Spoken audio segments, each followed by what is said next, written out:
Ayi Taata webalawe embabazi zaawe. Onyumizibwe Mukama w'abakama. Onyumizibwe obwirukiro bwaitu. Ekiro kyati Taata omwibali ya Yesu. Ntusaba kuserekebwa mu kubaho kwawe. Otusereke hali obubi obugenda okwija omunsi. Otusereke hali obubi obwizire munsi Mukama. Otusereke hali ekibi na sitaani. Esagama Yesu etusweke Mukama w'abakama. Esagama Yesu esweke ebyaitu omwibali ya Yesu. Ayi Mukama w'abakama. Tusereke omukubaho kwawe. Tusereke omukubaho kwawe. Tusereke omukubaho kwawe. Obubi butatugwaho omwibali ya Yesu. Amaka gaitu gasereke omukubaho kwawe. Abazaire baitu basereke omukubaho kwawe. Abana baitu basereke omukubaho kwawe. Abagenzi baitu n'abanywane baitu basereke omukubaho kwawe Mukama w'abakama.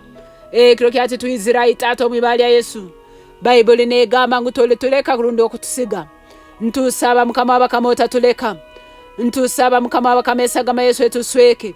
Hali amani gona gali omunsi agakwenda kutuhwerekereza. Hali ebintu byona ebyo omunsi ebikwenda kutulemesa genda maiso. Mukama leka embabazi zawe zitusweke.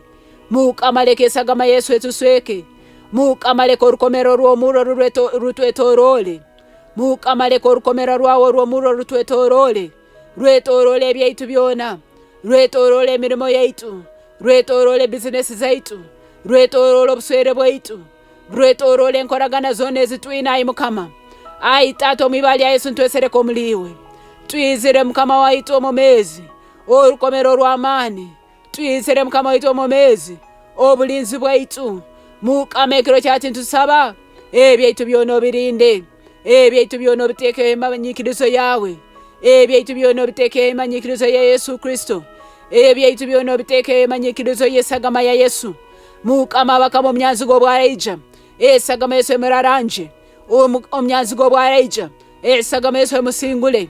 Omnyanzigo bwaraija. Esagama Yesu emubinge. Habo kubarumu amani musagama ya Yesu. Habo kubarumu amani musagama Yesu. Mukama ekiro kyati ntusaba. Ebyaibirwe byona Mukama bitugarukire. Mukama ntusaba. Abantu abatwebere batwijuke. Abantu abatwebere batwijuke. Abakonyezi baitu abatweberwe. Ekiro kyati Mukama leka batwijuke omwibali ya Yesu. Abakonyezi baitu abatubingire. Ekiro kyati bagare Mukama w'abakama. Bagwe hamajugabo batwesengereze kutugonza bushaka. Bagwe hamajugabo batwesengereze koragana hamu nabo. Bagwe hamajugabo batwesengereze kutwara byone bakutwetagisa omwibara lya Yesu. Mukama batweberwe. Ekiro kyati ayi Taata batwijuke. Ekiro kyati batwijuke. Ekiro kyati batwijuke omwibara lya Yesu. Mukama wangu omumezi. Embabazi zawe leka zitusobozese kurara majaga tutarayombekere. Omugisa gwawe leka gutusobozese kulya emizabibu tutarabyeije. Mukama bakama ekiro kyati leka embabazi zawe zitusobozese kutunga obugayiga kuruga mu babi. Bayibuli negamba ngo obugayiga bw'ababi bwabahura abahikirire. Bayibuli negamba ngo obugayiga bw'ababi bwabahura abahikirire. Ekiro kyati Mukama bakama kikyo obugayiga bw'ababi. Kikyo obugayiga bw'ababi. Kikyo obugayiga bw'ababi. Butandike kugaruka waitu. Butandike kugaruka mu lyahuro lyaitu. Butandike kugaruka mu ngaro zaitu. Butandike kugaruka mu maka gaitu. Butandike kugaruka mu buhereza bwaitu. Butandike kugaruka mu nsi yaitu. O mwibali ya Yesu Kristo eri amani. Ayi Taata omwibali ya Yesu. O tuganyire obuturaba tukozere ebibi. Ebitulemeseze kutunga obugayiga bw'ababi. Habo kuba tusobora kutunga obugayiga bw'ababi. Kuno naitwe ntukole ekibi. Kuno naitwe tusibirwe enjegereze ekibi. Mukama tuganyire. Mukama tuoje n'esagama ya Yesu. Mukama tusumure tukole obuhikirire. Mukama tusumure turubatire mu kigambo kyawe. Mukama tusumure tugonze okukora ebigambo byawe.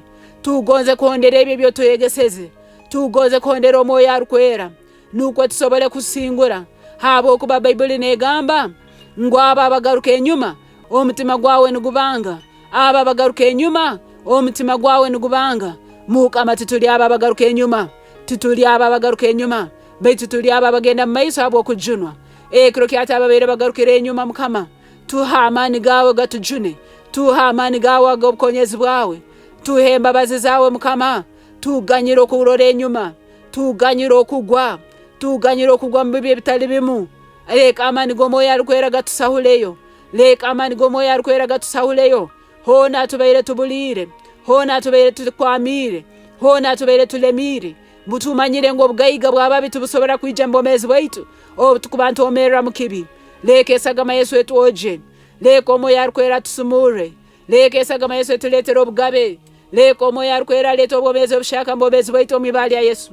Tuhe embabazi zawe mukama bakama, tuhe embabazi zawe ayi Yesu, tuho okuganja kwawe mukama wange, turubate tutayina musango. Habo kuba Bayibuli egambira mbarumi 8 olukara lw'okubanza ngo ababali omu Kristo Yesu tibayina kujunanizibwa kuona. Habo kuba omwoyo obugabe oganya kuli omu Kristo Yesu atusumurwire kuruga omu mwoyo w'ekibi n'okufa. Mukama bakama ekiro kyati omwibali ya Yesu ntusaba omwoyo obugabe, ntusaba omwoyo obugabe atusumure, ntusaba omwoyo obugabe atusumure, ntusaba omwoyo obugabe atusumure, atuletera obusinge, atuletera okumanya Kristo. Mukama bakama ekiro kyati mwoyo arikwera wa mukama, tuha amaiso agakurora mwoyo, tuha amata agakuhura eby'omwoyo, tuha emitima ey'okuteekayo okugonza hali ebintu ebyaruhanga. Emitima yaitu mukama bakama leke yetegereze ensita z'obukama bwa Ruhanga. Amaiso gaitu mukama leka garola omunsi ey'omwoyo, amatu gaitu aitata leka gahura ekigambo kyawe. Bayibuli negamba ngo turahura ekigambo kyawe okwikiriza kwaitu nukwimuka. Mukama imucho okwikiriza kwaitu twikiriza kurora oburungi bwa Ruhanga munsi ey'abomezi, ntwikiriza kurora oburungi bwa Ruhanga munsi ey'abomezi. Byona ebere bitaterekerire ntwikiriza ngo habo okwikiriza Muliiwe imbiterekerera mwibali ya Yesu. Ebibere bifire mbihumbuka, ebibere bikabire mbihumbuka, ebibere bikonere mbisha, ebibere bigwire nibimuka mwibara lya Yesu. Omuhimbo gwatubuzireho ekiro kyati ntukugaruka ntugutunga okusemererwa kubere kutubuzira amaiso. Ekiro kyati ntutunga okusemererwa mwibali ya Yesu. Emitima yebere bihire, emitima yebere bihirwe, emitima yebere bihire netekereze bitali byo bwa Ruhanga. Ayi Yesu gyoje nesagama yawe tutekereze oburungi, abantu bagenzi baitu tubatekereze okurungi, tubagonze mwibali ya Yesu. Webale mwoyo arikwera bw'embabazi zawe, webale mwoyo arikwera bokutusinguza, webale mwoyo arikwera bokutokuganja, webale mwoyo arikwera bokutusinguza. Omuliiwe tuli basinguzi, omuliiwe tuyina okuganja, omuliiwe tuyina okusemererwa, omuliiwe tuyina ebiro eby'omumaiso ebyobusinguzi, omuliiwe tuyina ebiro eby'omumaiso ebyobusinguzi. Haleluya mukama bakama, webala bokutukora ebirungi, ntusiima abo byona ebyotukolire, ntusiima ali habwebyo ebiturozereho, ntusiima habwebyo ebiturozereho, ntusiima habwebyo byotunihize, ntwikiriza nabyo bihikirire omwomezi bwaitu omwibali ya Yesu. Webale mukama waitu omwomezi, bino yona tusabire ntusiima habo kuba ntwikiriza ngo mazire kubikora omwibali ya Yesu Kristo mukama waitu. Amina.